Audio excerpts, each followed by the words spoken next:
comes the money shot.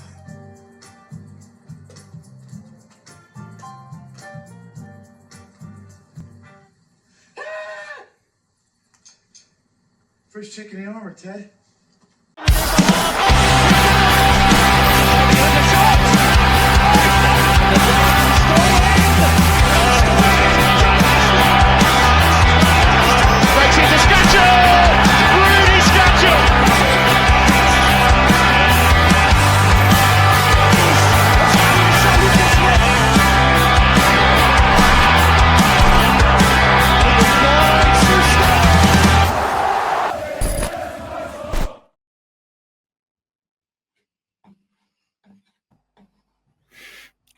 What's happening, boys? We all good? All right. Yeah, not too bad. Not too bad. Well, we've got plenty to moan about, plenty to be upset about. It only took 2 weeks of a new season for us to have tears and snotters. Welcome back, everybody. Buckle up. It's going to be a joyful ride. I'm only kidding. It won't be that bad. What are you talking about? We drew the game. We didn't actually beat it. Oh, great. Still unbeaten. Exactly. We've played this like the demoted, not relegated. So that we're eliminated. We weren't defeated. That's one way of looking at it. Drew the game, lost the tie. That's it. Aye. Lost the battle, but we'll win the war. Don't worry, Tam. Don't worry. It's just a wee bump in the road. We'll be absolutely fine. Well, welcome back to This Is My Story podcast. We will reflect on our elimination from the Premier Sports Cup. On Saturday, we were defeated by St Mirren in penalties after a 1-1 draw. We will preview the Motherwell game next up in the Premier League. Is Motherwell at Tynecastle on Saturday.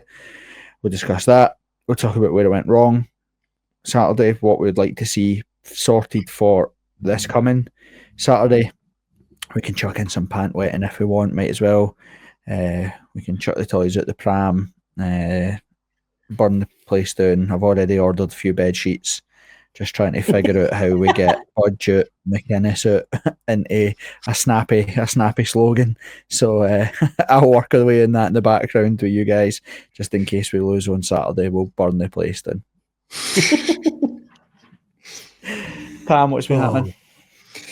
No much, mate. Just Thursday since we spoke, so it's not been much changes. Back to work today after a week off, so that was fun. But added to the joys of the weekend. Kev, what's been happening?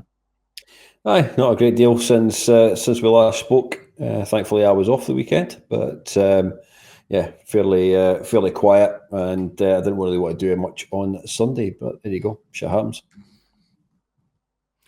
Hey, shit does happen. And that's kind of my feelings about all of it as it stands right now as well. I'm not hugely deflated, a bit disappointed, but not massively deflated. Alarm bells will be ringing if we don't see things put right on Saturday. I'll be maybe a bit more on the edge of my seat, a bit on the edge of the cliff if we don't see the wrongs from Saturday put right. So, but we'll wait and see. Right. Any Hearts news kicking about before we get cracking? Don't think there is, to be fair. No, it's been pretty quiet. Of course, a lot of the news, especially over the weekend or since Saturday afternoon, has all been about Saturday's game. The only thing that was called out, I think it was done during the press conference on Friday, was with Harry Milne, who's just effectively come out and said, he enjoyed his time since he joined the club back in January for Thistle. Came here with the idea that he was going to push at Penrice, for that starting space at left back. But now that Penrice has moved on, he wants to sort of cement that particular position for himself, and he would be already happy to discuss, a new contract and longer terms, etc., etc. But we'll approach that maybe nearer the January transfer window as to where we see him. Yep. With any transfer rumours kicking about? We signed a right So, back or a goalkeeper yet? There was a rumour, but it was some just English journalists, so we'll believe it when it's a bit more closer to home about Everton keeper. Yep. So, I might have an inside bit of knowledge on that one. My young nephew's mates with a couple of boys at Everton who are playing tonight. And I believe that the boy is actually away with the squad to Leeds, but discussions have been held. So we will wait and see what happens on that one. But it says to me that, do we really need another keeper? We've got about 16 of them. So, see where that one takes. We gave Xander Clark a bit of a free pass with the Dunfermline goal, so it was a bit rusty. Gave him a bit of a free pass last week, saying he's not played that much competitive football over the last wee while. And now I'm not sure I can overlook that he absolutely should have saved the first penalty on Saturday. So maybe being harsh, but again, if the game plan is wait on a 43-year-old goalkeeper to come back and stay fit, then I think as a club we should be exploring options as to what do we do. But again, that's nitpicking. That's quite harsh, to be fair. Penalty shootouts, the luck of the draw, but you're looking for your keeper to go be the hero, and obviously Gordon saved 2 of them in the last penalty shootout there. And apart from the first one, I don't think Xander Clark even guessed the right way for any of the other ones. So it was a bit disappointing. But then it's probably just because it was a disappointing day on Saturday. All round, Xander Clark was no way to blame for us being eliminated. That solely lies at the feet of the manager. But if there's an option to bring in quality, we should be looking at all options, in my opinion. But right back is the priority for me, Kev. Yeah. I think in both cases, at the end of the day, we spoke about this past few seasons. In all honesty, all you're looking to do is always, continuously improve. Tony Bloom called that out in his interview the other week. It's all about small, continuous improvements. And if a goalkeeper from Everton, West Ham, bloody Fiorentina, whoever it might be, is going to improve that position, you take it and you look to who you already got and say, well, this is the standard now. This is what you've got to be at. Same with right back. It'd be the same with centre half, left back, centre mid, whatever. You've always just got to look at continuously improving. That's the only way you move forward, as far as I'm concerned. I do think we have improved the position, but looking at Borchgrevink's injury history, it's probably no surprise that he's then been injured again, which probably should be looked at as well. Yeah, well, it was more obviously. Clearly, Adam Forrester's not fancied, given that he was loaned out anyway, and then he's been recalled, played in the bounce game, and then didn't play on Saturday. Again, we'd kind of spoke about the fact that one of the things that we've been really impressed with so far with Derek McInnes is the whole, round pegs, square holes type stuff that's plagued us for ages and ages. And Saturday felt, I don't think anybody on the bingo of who's playing where would have had Kabore playing as a right wing back, given where he's played and why we brought him in. So, yeah, it was something that we'll have to discuss, and obviously we will discuss in a wee minute anyway. Anything else? I think that's everything. Saturday again, another sellout. I believe ticket exchange is open in it. I believe so. I heard that was the announcement earlier on. It's open again for tickets, but I'm actually surprised that that's the case. We know perfectly well there'll still be empty seats at certain parts. People don't actually give their ticket back to the exchange, which is, could be better used, I think. Yeah, it's a good idea, but I just think it's well executed. And I look at, I don't know how the club address it. We've spoke about it before and in the past about we have a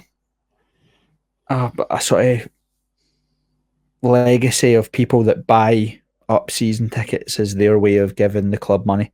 that old save our hearts mentality. Hurts. I said that like the guys at the old Sky Sports advert. Hurts.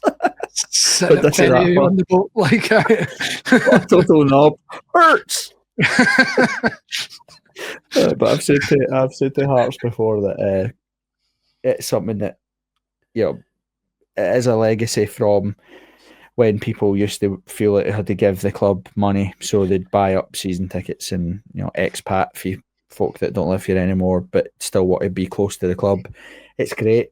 It's money into the club, and I understand why they do it. But the club has to address the fact that there are empty seats. If they have this mythical waiting list, you can't have people waiting seasons on seasons on seasons to get season tickets, and then have people that buy season after season and don't attend. They'll be able to pull now that they're all digital cards. They'll be able to pull, when a seat was last used, when was the last time that seat was not used and not put in a ticket exchange type thing, and make a business call on what did they do with that. I watched the Hibs game. Obviously, we were podcasting live, but when I was watching the Hibs game or whatever, there was no empty seats at all. Do you know what I mean? It was like, whereas I've looked back at the Rosenborg highlights, look back at PAOK, you look back at Fiorentina, look at all these European games where we said it was sold out, and yet you can see 2-3 seats here and there everywhere around the stadium. So, club has to do something about that. But again, that's when the club gets your money, as you know from my experience running the Ultras or trying to get the Ultras off the ground, that as soon as the club's got your money, they no longer care about what happens day to day, which is why there's a Gorgie fence at the side of the corner flags, a broken Strongbow sign. That's why there's genuine abandoned warehouses underneath the concourse where you can do retro looking video shoots. And now that I've moved back to Section N, and it's the first time I've sat in N since the new main stand has been built, there is at the right hand side at N, closest to the away end, obviously there's that bit where they bring all the tractors and goalposts and that. You should see, I'll send a picture into the group chat actually. You should see the nice lovely Eastern European Chernobyl garden that's at the side of our stadium. It looks ridiculous. And I was like, well, that's where they'll launch next season's kit. And they abandoned the allotment. Bill Oddie's still out there. He's building scarecrows to watch his fucking pumpkins grow or whatever the hell they do. Christ, we've went out of penalties and the Strongbow sign's getting brought up the fence. Mate, I can't anything not to moan about my beloved Derek. I can't say anything back. I can't say anything bad, so I blame everybody else. Right. We might as well talk Saturday then. Initial thoughts and feelings. Have you calmed down? Still minutes, or what's your takes now? One thing, and you did call it last week and said we've got a proper manager, and if he does make a mistake, he'll admit to his mistake. And one thing I would say is Derek McInnes's comments afterwards, he did admit he was in the wrong in terms of the starting lineup, first half, everything like that. So I think we all looked at the starting lineup on Saturday and we're a bit to try to work it out more than anything. Maybe all expected a back four with like Steinbender coming in. So I would say he has admitted the mistake, but at the end of the day, that first half was definitely on him. Yeah, 100%. Kev? Yeah, I can't disagree. I think if you looked at the way you finished the game, especially the second half anyway, at Tannadice, everybody spoke about the fact that the team looked a lot more stable when you had a right back in there, and actually a proper flat back four, and then your four midfield. And I would go as far to say I think that's maybe where you can do a little bit more experimentation if you want to look at it. Maybe not having to go with a 4-man midfield. You could go with three, or you could have a one sit in, then the various different options that are available. But the back four is where we look much more solid. And going back to what we spoke about earlier on, that right back position, if Forrester is not the answer, and he, in my opinion, it isn't, it's still way too early for him. He needs to go to St Johnstone, these kind of clubs, to get a bit more experience. But Borkovic, who really, when he has played, hasn't really looked that bad. Give him time to adapt to the Scottish game. But you cannot have someone that injury prone as your only option. And Steinbender, don't get me wrong, he's looked all right in that right back place, but that's not his position at all. And again, you go back to that whole square pegs round holes. You ever seen the film Something About Mary? Aye. Well, where are you going with this? This is going to be Ben weird. Stiller one. The Ben Stiller. Tam, you look like I just started speaking Chinese. Surely you've seen there's Something About Mary. Is that the bit with the cum on the hair? Is the hair gel? You look like actually, that's a good point. Have you ever found your baseball, Tam? Are you still looking for that baseball? Fuck. Right, I know the film now, right? But Saturday, Is that all that was? I didn't even know if you were going to relate it to the game. You just came and take a punt at me. There's a bit in it where the guy's trying to do the research or whatever, and he's looking at the balcony and he's watching Cameron Diaz sunbathe or whatever, and then he gets his binoculars out to see her, and it's the old woman's Spaniel's ears that you see. And then he says first chink in the armour, Ted. That was Saturday for me. That was Derek McInnes's Spaniel's ears. That was the first chink in the armour for me. Like, Jesus Christ, I wondered where you were going with that. I'm not gonna lie. Aye. His wee orangutan titties. You get him in a full Nelson, you could lick them. That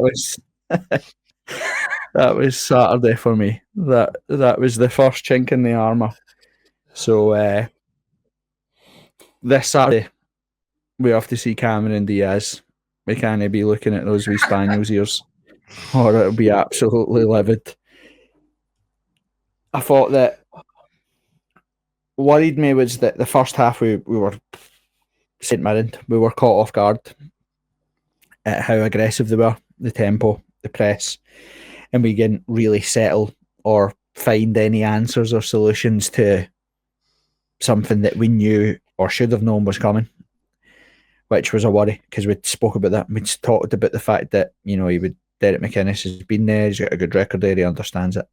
Second half was better in terms of how we played, got more in their face, and obviously get the equaliser, and we're pushing for a winner. What disappointed me was how poor extra time was by both teams. It was a real non-event, essentially. It felt almost like both teams just settled for penalties, which, given that we'd spoke about building this sort of mentality of, scoring the last minute winner, scoring late goals, I felt like I expected us to kick up a gear that we never really seemed to be able to do. So it was very disappointing on Saturday. And then, obviously the penalties, first one should have been saved. Braga's one's rubbish. Too easy for the keeper. And it's bugging me now, the modern football, where every single goalkeeper will dive, regardless of what they do. They will dive. That's why what's it called? What's the one who check the keeper? A Panenka. That's how that exists. Like, what has happened to just a good old fashioned put your laces through it and smash it down the middle of the park, middle of the goal. Like, the goalkeeper will move, he will dive, the goalkeeper will not stand still. So it was disappointing for Braga to try and be fancy, go across the keeper, put it at an easy height for the keeper. It was an easy save. And Xander Clark made a total mess of the first pen. So it was disappointing. Disappointing because I think that was probably the most realistic chance of silverware this season. Because obviously we would have been away to Kilmarnock in the next round. Yeah. If the draw had went there. One of Hibs or Rangers are going to go out. One of Motherwell or Aberdeen are going to go out. So it was a good opportunity for us to at least make the semi-final, if not Celtic the final. Easiest draw again. Yeah, well, they had wait a to minute, because you're gonna be saying Rangers that. Rangers got the easiest draw the last one. But again, I am going to do it myself. Rangers get yet another home tie in the cup. Like honestly, since they went bust till now, I think they've played a handful of cup ties away from Ibrox, so that they ensure they get the extra revenue in the coffers. So, but anyway, disappointing. It was disappointing all round. First half, Tam, we were just second to every ball, weren't we? Nah, you're right. It was, for me, like as Kev kind of hinted on earlier, but putting McEntee sort of right wing back, he was coming in when we had the ball, but without the ball, he was playing out there. It was a waste in a sense. I don't think he had a particularly bad game, but he's been so good at just sort of winning the ball back and recycling it quickly. And we kind of missed that to put Magnussen and Kabori in for the start away to Paisley for their debut. Not ideal either. I thought Magnussen, after he got his yellow, what was it, 4 minutes or something? Around then, early on anyway, which was never a yellow, by the way. I can't mind that. We'll talk about that ref later, but he was useless as always as well. But that kind of just changed his game as well, and he kind of went on the back foot. So it kind of added to that first half performance. Yeah, it was disjointed, Kevin. Kevin. At best, wasn't it? Kevin! Kevin! It was exactly that. Christ almighty, we're on a movie night tonight, are we? No, somebody would be ready to Home Alone. But I mean, I did find the squad selection on Saturday, that starting 11, very unusual to say the least. I can understand one of them playing. Have Kabori up front with Shankland and maybe a Braga in the 10, for example. Fine, not a problem. But we already know, with only 2 games into the real season, that McEntee or whatever you want to call him, is not a right wing back. He needs to sit in the middle of the park. The problem there then lies is the fact that you've got Benny as well. You've got Devlin. It's trying to fit those kind of players all into that same position, which is not an easy task. And this goes back to what we said as well about the overinflated squad. And for me, Magnussen still looks a little bit lightweight. Reminds me a lot, and I was saying this to Tam earlier on, reminds me a lot, both in looks and the way in which he plays, as Palazuelos from yesteryear. And just maybe needs a wee bit more time to understand what the Scottish game's about, the physicality of the game.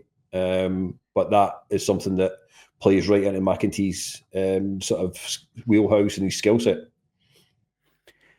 Yeah, it's weird is that some of the murmurings and rumours that I hear come out of Hearts are that McInnes has been protective of some of the newer split signings because he doesn't feel they're up for the Scottish game yet, or that they're not ready for the Scottish game. So, Kizaridis, for example, had fits and starts in terms of appearances. He's coming on at the end of games. Carjota hasn't started. He's came on a few times here or there. Elton doesn't get a game. Braga obviously has been playing but coming off, and then Braga didn't start on Saturday. Steinwender isn't in the team. Khartoum can't get a sniff.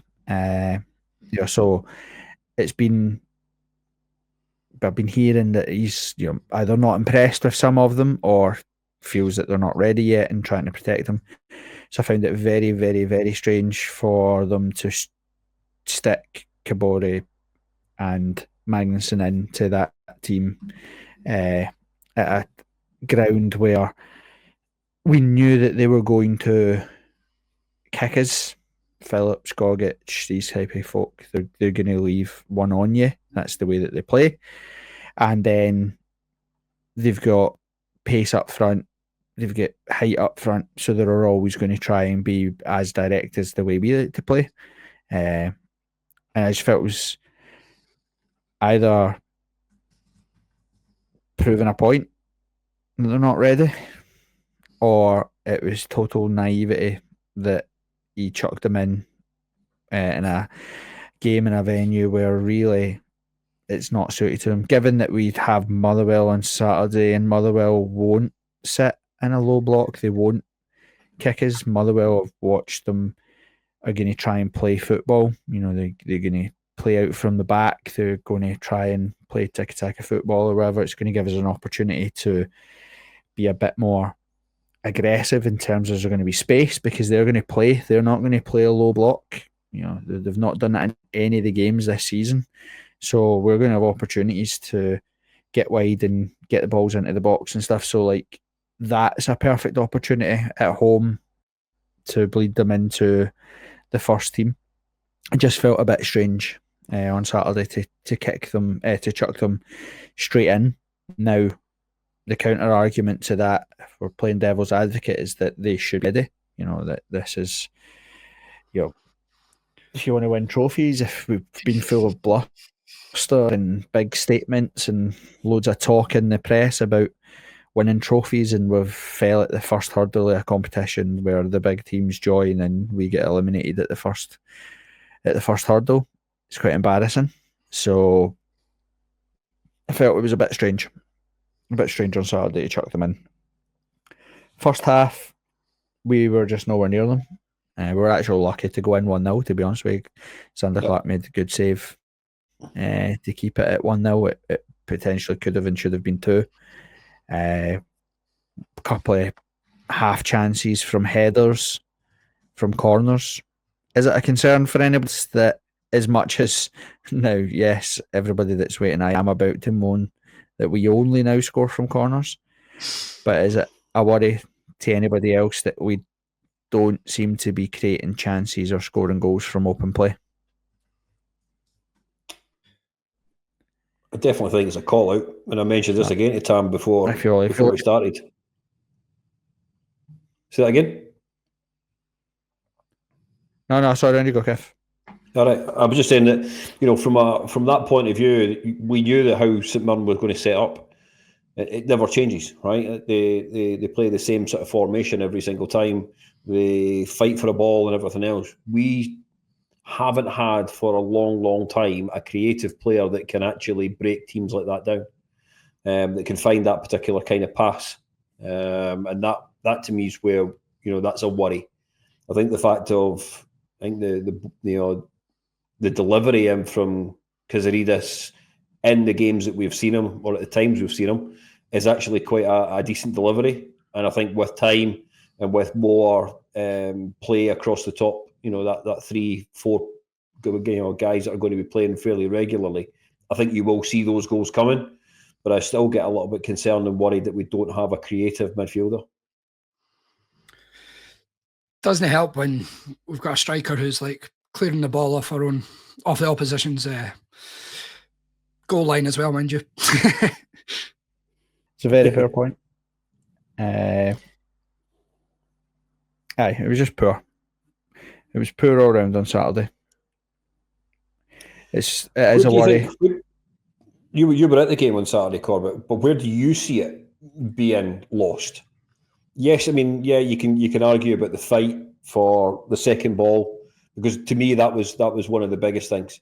You might not win every header from the boys, you know, goal kicks and such like, but it's that second ball that we've won against Aberdeen. We've won the majority of them against Dundee United.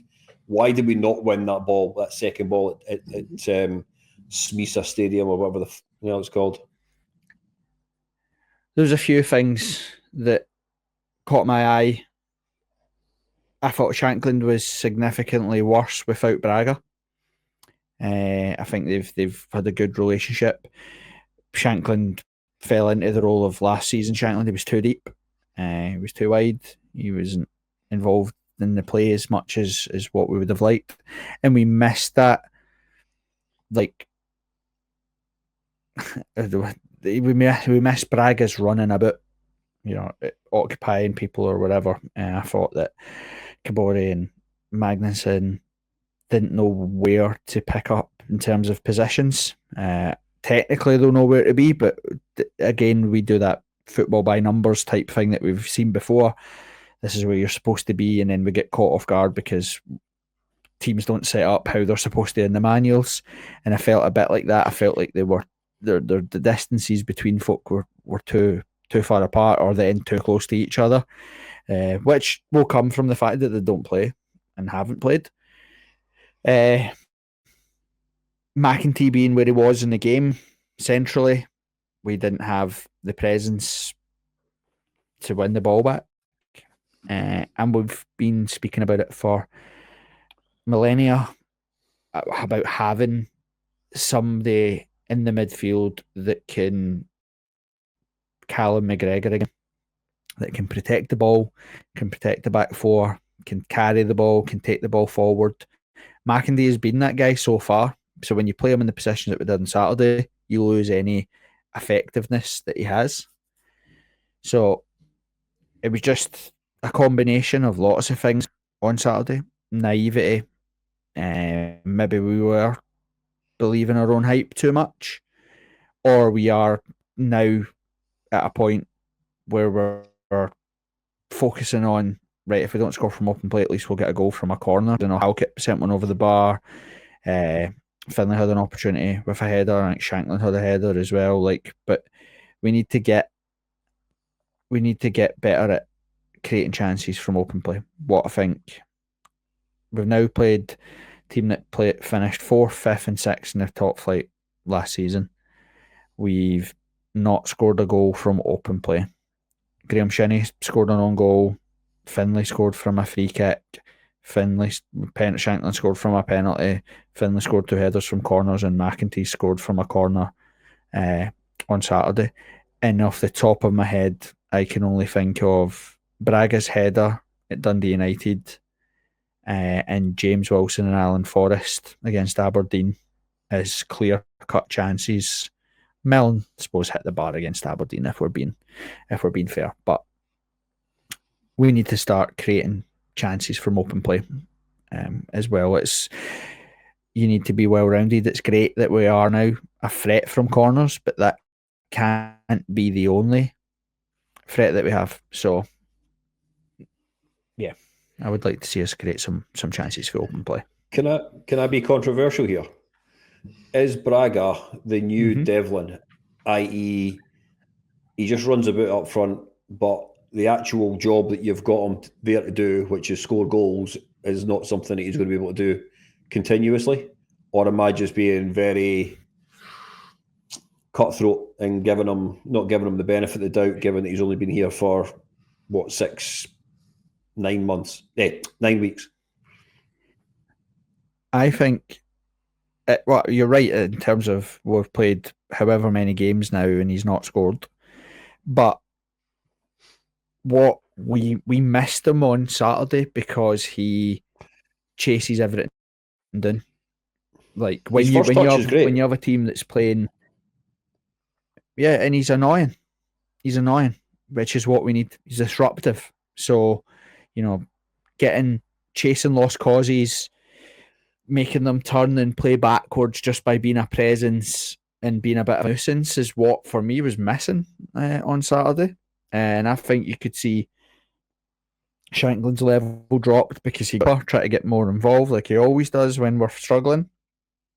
And that bit of balls going over the top and running out to play or running it for throw-ins, Braga would chase them all day until they were physically out. So it means that you're constantly occupying a defender thinking, right, I've got to go get this because he'll come and get me. Or, it's not just the physical aspect of making a defender defend. It's making them think about defending all the time, which is what makes it difficult. And actually, if you want to see how that's effective, look at how poorly we defended on Saturday. We couldn't handle the fact that, and we talked about this before, that Kent and Halkett and Finlay great at winning headers, but if they know that the second ball's only being won, they're not just winning first contacts, they're thinking about, I need to land, I need to get back into position because the ball's coming back. And we just it really disrupted us. We were all over the place defensively on Saturday, as you see by the fact that the guy scores from inside 7 yards and there's not a person on him. So pretty poor. And I think that stems from the fact that we didn't have a nuisance like Braga up front. I mean, I say I do like him. I'm not gonna lie.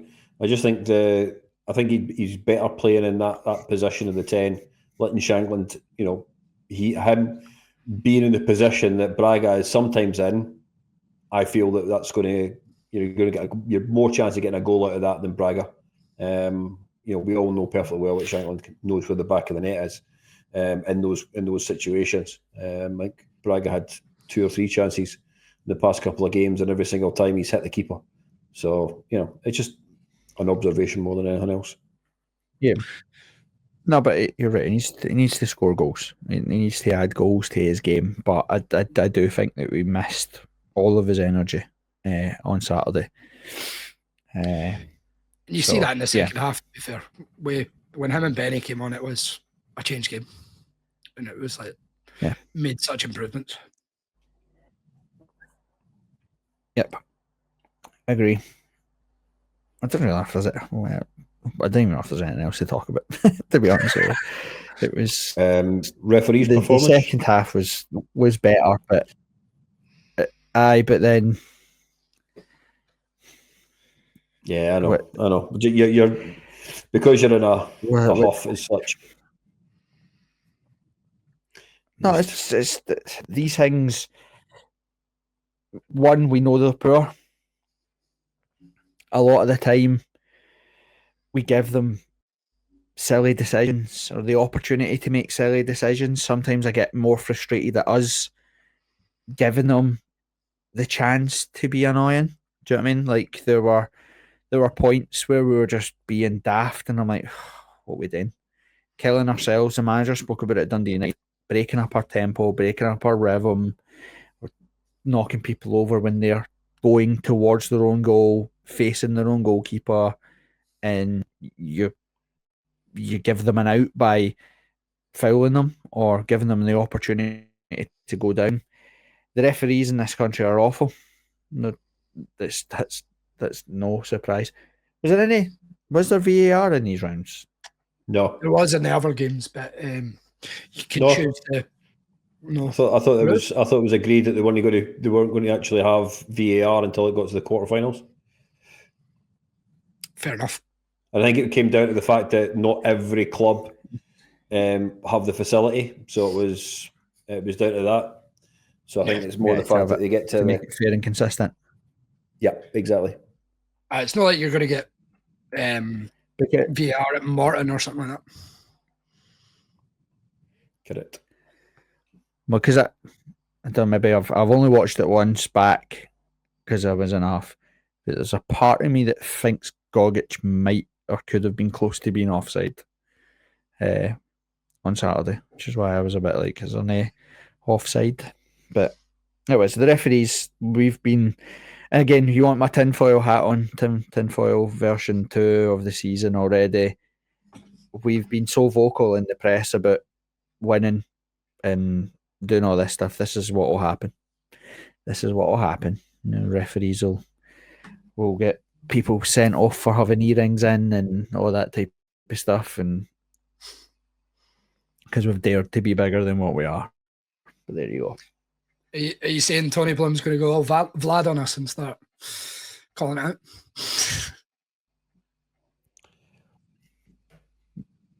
I would love that. Get monkey bananas in the press room for them because they're all monkeys. So, no positives. Nope. McEntee took his goal well. I suppose. And silence says no. Yeah, not much else to be said. Move on. Move on. Well, moving on. We are at home to Motherwell on Saturday. What do we want to see change, Kev, for Saturday? I think everything we've already sort of called out. I think we, as a team, I think we look much more stable as a back four. Does that mean Forrester comes in, or do you look to put Steinvender at right back? And there's an argument there for that to actually happen. McEntee has to start in the middle of the park. I think you mentioned it there just now. You know, the way Motherwell are playing this season would appear that they are more likely to try and play out from the back. If we are to get a strong foothold at home, then you want that higher press. You want to have those players. I wouldn't be against playing Benny in front of that back four to allow like a McEntee and Devlin to play slightly further ahead of him. That would be, I would be more inclined to see that. Braga in the 10, and then maybe even like, Kabori and Shankland, up front. I don't have a problem with that. That's a little large. So I'm going to go back many, many years to Sandy Clark and John Robertson. Some teams just don't like that sort of physicality up front. So, but I would be more likely to say Kabori comes in as a sub rather than starts a game. Yeah, I don't think we'll see Kabori start on Saturday, Tam. I agree. I don't think so either. I think based on the changes we made, I think it'll be more likely we see a team that finish the game rather than what started it. I'd like to see us go a back four, but just based on how McInnes plays and sets up his team, a lot of the time is to nullify the other team. And I think Motherwell, they play with a back three similar to what we've done the last few games. So with wing backs, I could see that sort of happening again. And we're just matching them up. But I would like to see a more 4-3-2-1, 4-4-2, something like that, with some wide players in there. And a bit more a chaos factor as well. But we're at home, we should play our own game, really.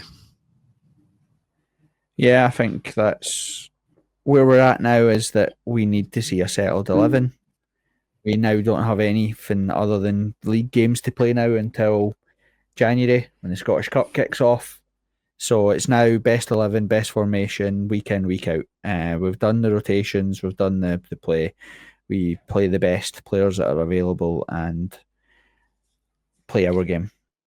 I'd like 4-4-2, if I'm being honest with you. I'd like 2 wingers and 2 strikers. I think it's the best way to do it. You can have Benny and Devlin in there, Benny and McEntee, and play 4-2-4 almost when we have the ball.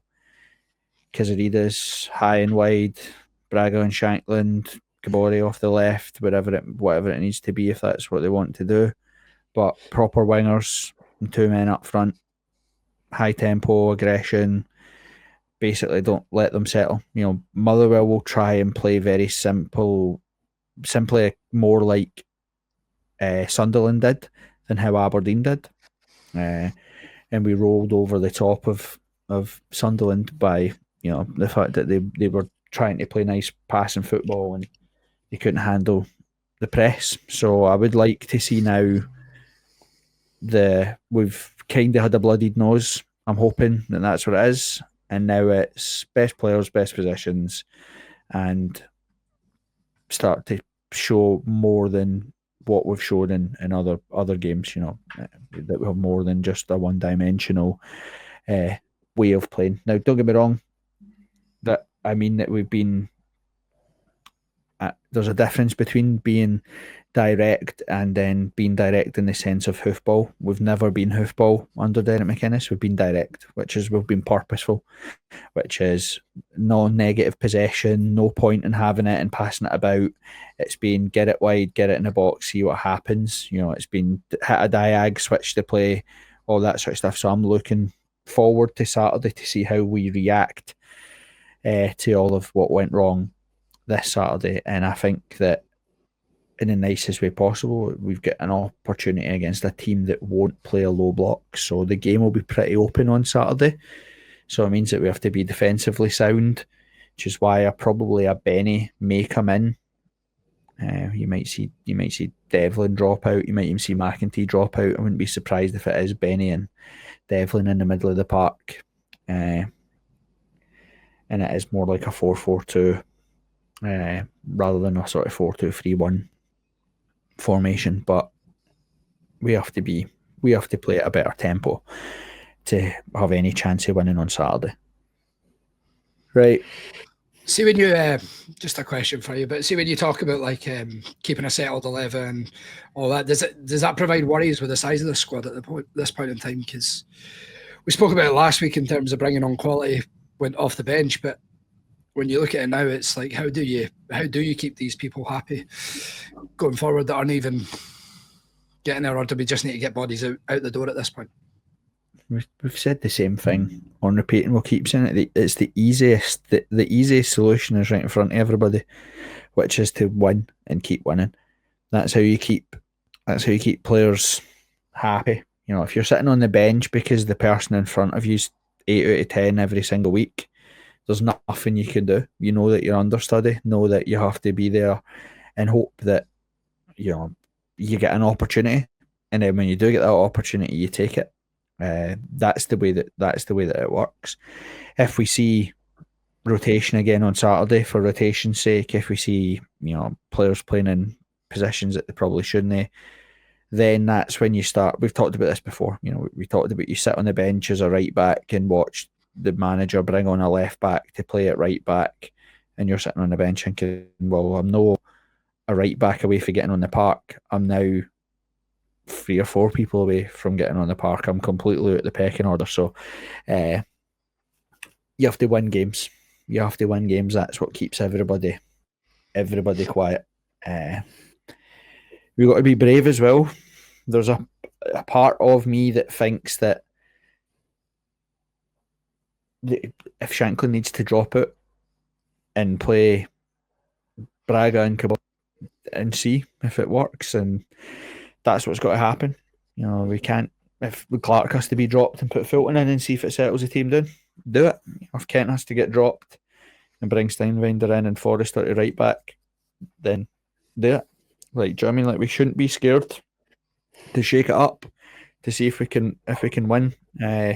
Nobody should be guaranteed a starting position unless, especially after Saturday of last week, because nobody really got pass marks last week. So, but we do need to start seeing a settled 11 so that you can see like the patterns start to develop, the relationships develop, because people will flourish when they know and get in rhythm and in tune with the person that they play directly beside or in front of.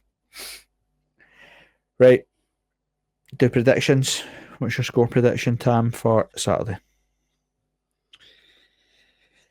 I think we will go back to winning, and we will win 3-1. All the goals coming for corners. Kev? I think there's a good chance that they'll play a flat back four. I think it'll be a lot more settled. But I'm going to be. I think from that point of view, I can't see much more than a 2-0 victory. I'm going to say 4-2 to Hearts. I think it'll be. I think they played nice football, Motherwell. I think they'll create chances, but I think that they'll leave themselves massively exposed at the back. And I think that we'll create chances in that as well. I think it might be a bit of a basketball game for the opening 60 odd minutes. So 4-2 to Hearts is my prediction. I think they signed a new striker today as well. Did they? Colin Hendry's son that used to be at St Johnstone. What's his name? Callum Hendry, maybe. They have been struggling for goals, so aye. Oh, here we go. So he'll get his first goal on Saturday since we've said that. Absolutely magic. It's always the way it is. Kev, do you have a quiz or that, or are we done? No. Unfortunately, I was working late, but I didn't get the chance to do one tonight. But I'll have one ready, and I'll have one ready for next week. Trust me. Okay. You got a and quiz at one time? No. I'm a lazy bastard, man. You know Thanks. that well. No, we could always do a movie quiz next week. Given the fact that we've been movie daft tonight. Tam knew nothing about it other than that there was cum in it because he's a wee weirdo. He's pervert. How do you think I get my absolute- hair like this, man? That's right. Rather not know, mate. Rather not know. What, receding? I didn't know that. It's no good for you. Don't try it. That's not good for you. Like, well, what is it, Newman? If you're listening and you want to sponsor us alongside Coral Bet or whatever it is, and Talk Sport, and have you been listening to the adverts before the podcast? We had Tinder. I had Tinder. Incredible, unbelievable. I didn't have Tinder. So, Must be just the sold ones or that sold you for must be busy. £2.50. It's the algorithm kicking off, Kev. That's it. Must be, mate. Must be. You get over 65s dating or whatever it's called. I've got Saga Insurance. Right. That's what it goes, mate. That's what it goes. We'll podcast Sunday, Monday next week. Hopefully, sitting top of the league with 3 wins from 3. So I'll see you all then, boys. All right. See you Cheers, there. Corgi rules.